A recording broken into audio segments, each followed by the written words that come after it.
Two students had the driving tests today. The first student failed her driving tests, and that was for the traffic lights. She was turning right at the traffic lights.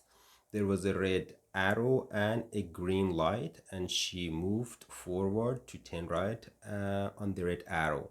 That's an immediate fail. At the traffic lights, when you want to turn right, first watch the arrow. If the arrow is red, you don't move at all. If the arrow is green, it's all yours. Turn. And if the arrow disappears and the only light that you see is the green light, it's a shared light between you and the cars on the opposite side of the traffic lights. That's when you have to move forward, sit in the middle of the intersection, give way to the cars coming straight or turning left, and then finish your turn even on the yellow or red light. The second student passed her driving test, fortunately, with one minor mark, and that was for just not doing a shoulder check when changing lanes. Anytime you change lane, you need to make sure that you do a shoulder check to the side that you are changing lane to.